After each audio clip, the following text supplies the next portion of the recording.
Michael Chiarello's Napa is funded by... People say, oh, that's Chiarello, the olive oil guy. But I'm not afraid of a little butter. Actually, when I use butter, I like to do compound butters. What you do is you fracture in a little flavor of anything that you like. Today, what I'm going to do is take some basil and chives and turn it into an amazing compound butter that we're going to put on a baked potato and even a grilled bistecca. A roasted garlic butter with thyme is going to adorn some corn. Unbelievable. But imagine this, one of my favorite, a little pasta al vongole, a little clam pasta with a bagna carta butter. Anchovies, capers, some farm fresh butter. Ah, delicioso. Some farm fresh butter. Ah, delicioso.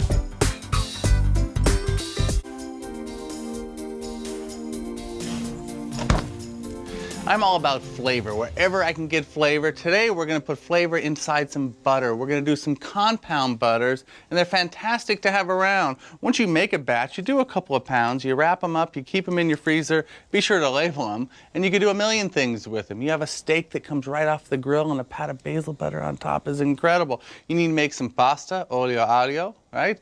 Con burro, right? Olive oil, garlic, and butter. You have it right here. It's good to go. In the time it takes the pasta to cook, you're having supper. So this is amazing. Now what we do with these, when we have them in the freezer, is they're just sitting here in nice little logs. And because butter is, we know, high in fat, you can slice them once they're frozen without a problem. And look at that.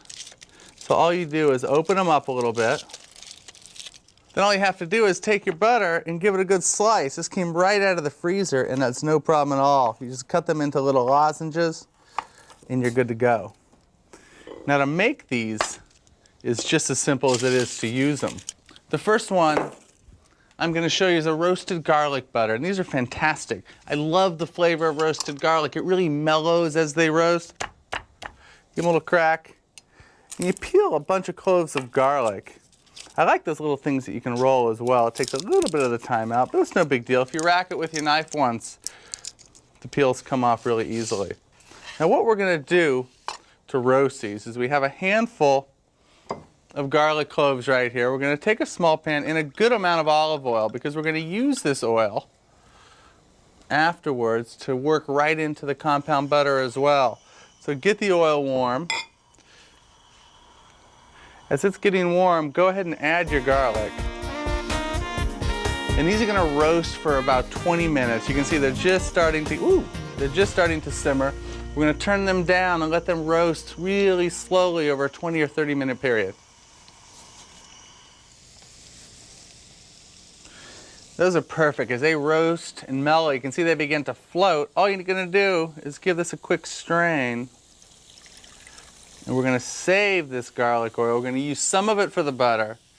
And we're going to save the rest of it for another day. So the garlic's going to go. Now you could go into a food processor, which is fine. But the old-fashioned way is right into a mortar. Just stocked up on any herb that you like. The garlic for another day. So the garlic's going to go. Now you could go into a food processor, which is fine. But the old-fashioned way is right into a mortar. The garlic mashes. First, I'm going to take some fresh thyme. Again, any herb that you like here you can add. If you like basil better than thyme, go ahead. I like coarse salt because it's going to work in there as an abrasion at the same time. Now this butter has been softened already. You can see I've just left it out. And it's nice and soft. Into the mortar it goes. A good twist of black pepper. A little bit of the roasted garlic oil. Once we get the flavor worked into this butter, we're going to set it in the refrigerator and let it firm back up again. When it's firm enough to mold, we're going to lay it out in some foil and roll it back up into a log. Okay. For my next butter trick, we're going to do a blanched basil and chive butter. What I've done is I have some blanched basil. You see me do it 1,000 times. The basil leaves go into some boiling water for about 10 seconds. We refresh them in some ice water, squeeze all the water out of it, and then we chopped it. A little bit of ascorbic acid to keep it green. So the basil goes in. A little bit of ascorbic acid to keep it nice and green. a little bit of water, or any other liquid, if you like, just to get it to the right texture. The butter can go straight into the machine. We have a little bit of basil infused olive oil that we're going to work into there also. Salt, because the butter is sweet, just like me. And some fresh ground black pepper. Now the food processor gets hooked up.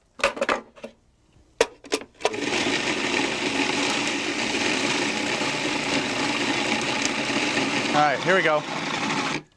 All right, that's perfect. You see, if you let it blend long enough, you get a perfect jade green color that is just spectacular. All we're gonna do is take the butter out. Whew, where's the bread now?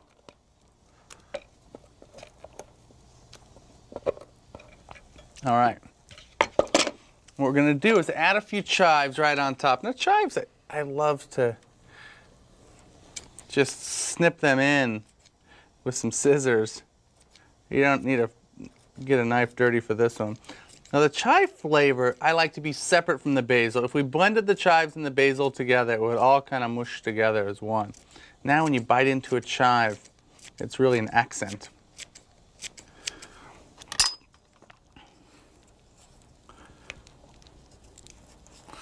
Now that we have the butter, you thought I was going to do is cook butter for an entire show. We're going to cook something to put the butter on. So you got to check this out. Now, one of the traditional ways to serve beef is with a little pat of butter on it. In Europe, the beef is much different than it is here. It's very lean, it's grass-fed, it's not corn-fed, so it's not that fatty at all. That fattiness is usually tenderness to you and me. So they'd put a little pat of butter right on top in some of the classic dishes. I got a couple steaks here, a couple New Yorks. Some salt on both sides, of course.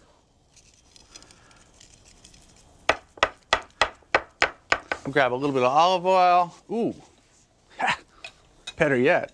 How about a little bit of roasted garlic oil? You want your meat to be room temperature. You see my meat's warm.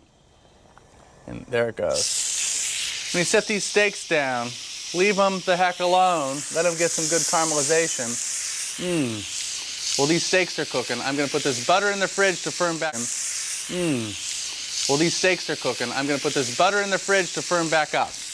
Now the meat will tell you when it's time to turn over. If you look really closely right here, you'll see the juices just beginning to pool up on the top.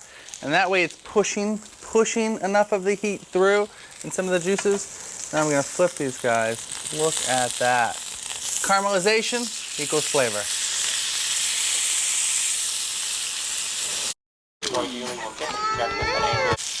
And we're going to let it relax for about 5 minutes so all the juices stay on the inside. Now I think it is as important for the meat to rest after you cook it as I do that it gets to room temperature before you cook it. So remember those 2 tips today. So those guys are going to relax. We're going to grab, how about this guy here? We're going to make some bruschetta. Bruschetta in Italian means toast. We have some day-old bread. Now we would always have bruschetta with steak. Now what we're going to do, I do my bruschetta dry. I don't oil them at all, but I have a little flavor over here from the beef. So I'm going to set those on all that beef flavor, and we're going to gather that up. These are great. Well, these grill. I'm going to grab my butter.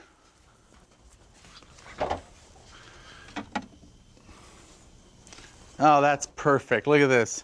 You see, it's just firm enough to hold the shape, and that's all we really needed to do. Now we've taken a piece of foil. We just lay it out, and take the butter,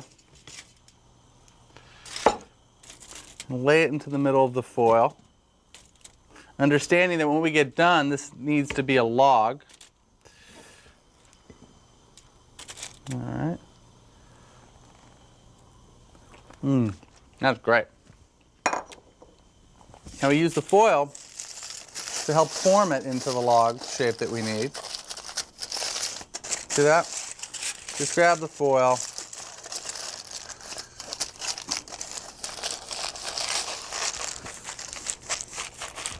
Form it into a log. Quickly, because the heat of your hands will begin to melt this guy. Give him a twist. take a marker right on it, basil butter, and throw that guy right into the freezer for next time. We have some boiling water over here. All we're going to do is salt it, lower the boiling point, and give some flavor to my corn. Corn's going to go into the water for just a couple minutes for some corn on the cob. Okay, we got a little bonus for you over here, because we couldn't have steak without some baked potatoes. Look at that. Okay, so these guys go on the platter. Over here. All right, corn's ready to come out. I love corn. I would eat corn every day. Corn and tomatoes, meat and potatoes, my favorite. All right, so the corn comes out. These bruschetta are ready. We're gonna stack them up. Woo! Yeah, they're ready. They're good and hot. Bring them over here. Now here's what we're gonna do, all right? I'm gonna take these bruschetta, I'm gonna lay one there. We're gonna take a garlic butter there, a basil butter over here. This is like a short stack of pancakes, only I have a short stack of bruschetta with all of these different butters. The corn is gonna set up over to here. Now the basil butter on the corn just looks jade and perfect up against the yellow. So you just lay those on, they'll begin to baste. Serve a little bit more butter on the side so people can add whatever they like. When you cut steaks for people, cut them in nice pieces. Now, here it is, big lesson of the day. You see here? You see where it's the exact same medium rare from here all the way to here. If my meat was cold when it went on, it would be well done from here to here, and it would be raw in the middle. So there's the big lesson. One of those, one of those. Potatoes. They need a little bit of butter.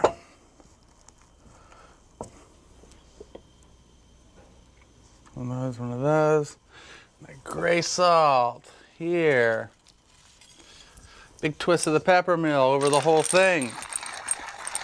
Now, God, I love these. I don't know if I could eat all of this butter in one sitting. This wasn't intended to show you a menu for an entire meal. It was intended to show you that compound butter, properly made, when you fracture in enough strong flavor, they're sitting in your freezer waiting for you to be your sous chef to bail you out in a dinner time of need. The kind of things that you can do is up to you, but I don't know. Corn with basil butter on a hot summer day, it's good living to me.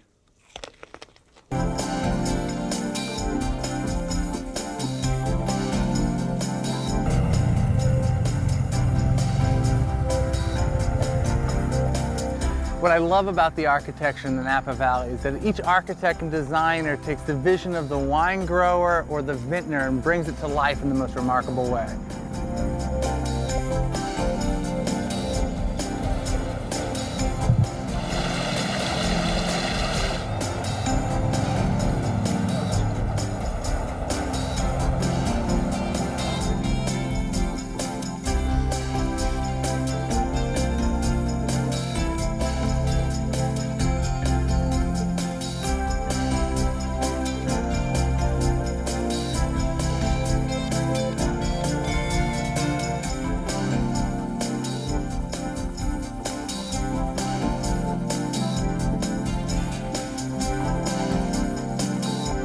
I love it when a building is just set gently in a landscape where it begins to blend back. One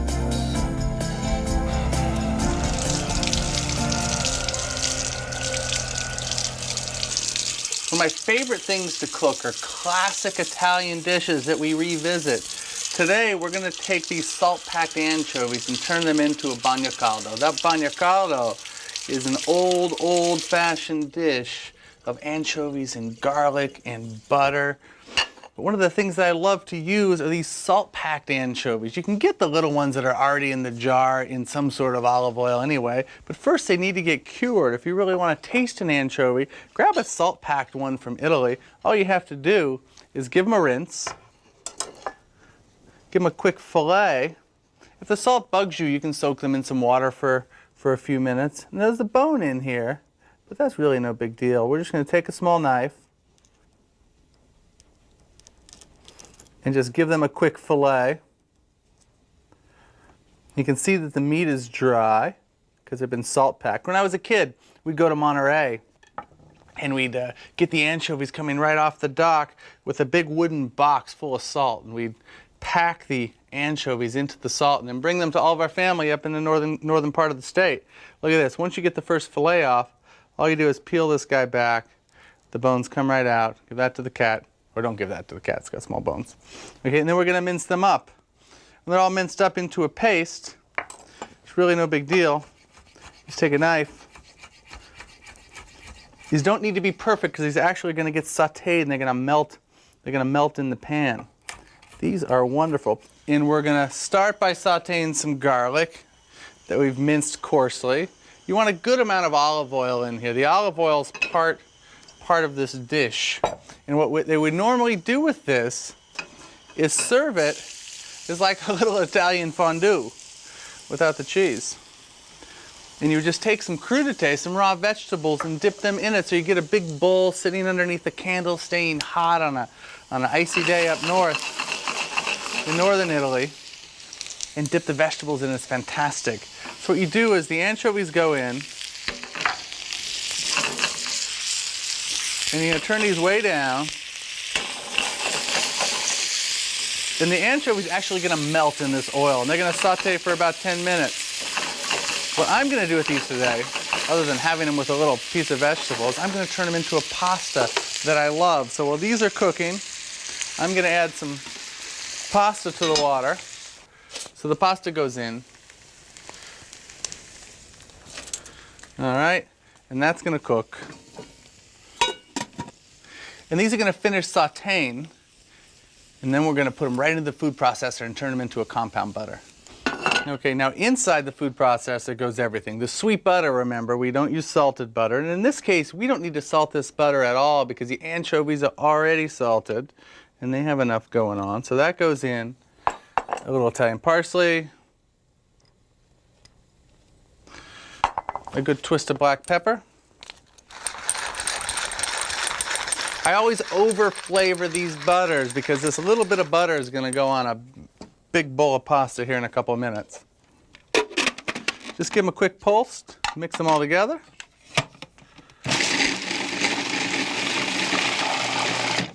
And that's all you need.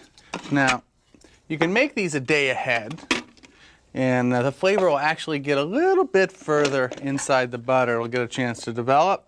We're not going to need to refrigerate this butter because we're going to go right into making some stuff with it.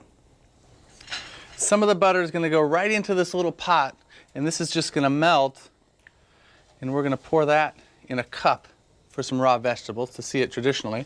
We have some clams. Whatever clams you have near you, those are the clams that you should be using. Now we have a hot pan dry that we're going to add some extra virgin olive oil to. Now here's the trick to cooking clams. Get your pan hot. If I just put the clams in and put some wine on them and steam them, they would steam, but they would take a long time to open up. These clams are alive, so we want to encourage them out of their shells a little bit. These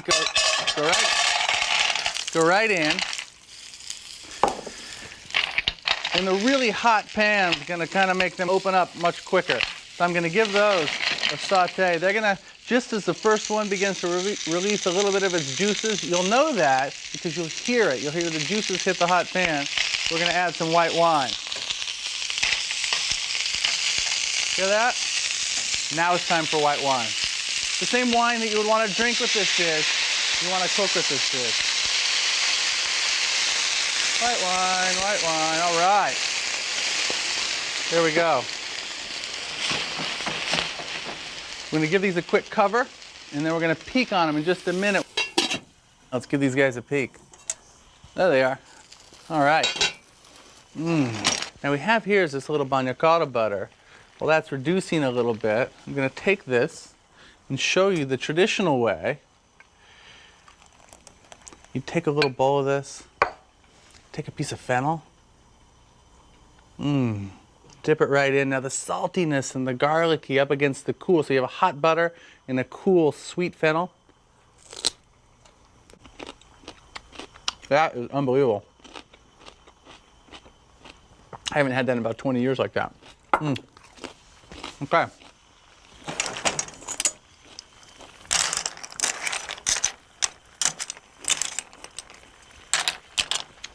I had good luck. They're very fresh. White wine's cooked down about halfway. I'm going to take some of this bagna calda butter, and in it goes. Pasta should just about be perfect.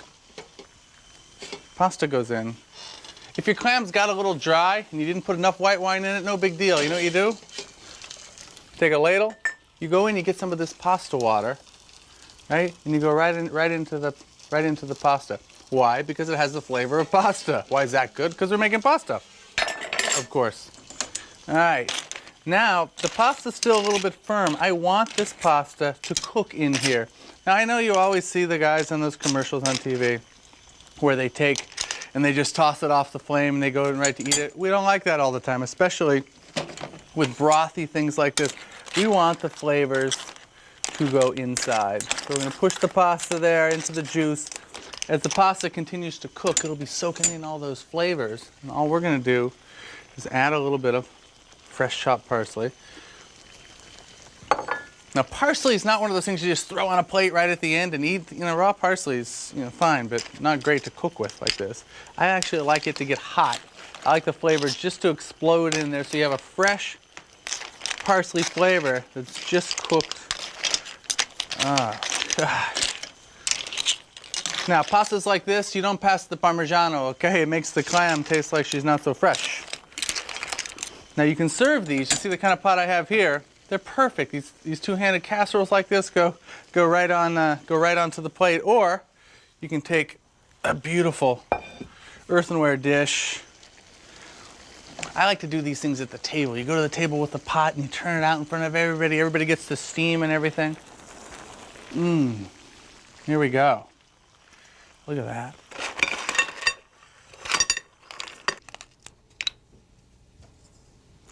Oh, look at that. Is that amazing? That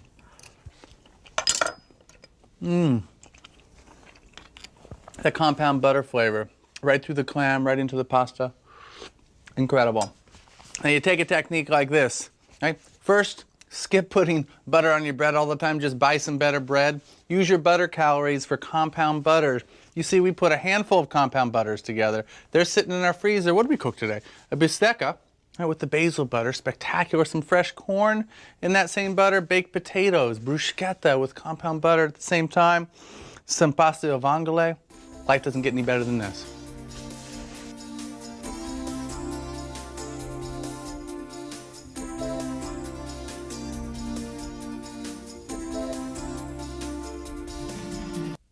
The right wine for a dish like this is white, of course. Now, you don't want many Chardonnays because they put them in oak. I love Sauvignon Blanc. Temperature is as important than what the wine is here. We like them jet cold. The coldness of the wine is going to mix with the anchovy and the clam and create an experience that'll last a lifetime. Michael Chiarelli's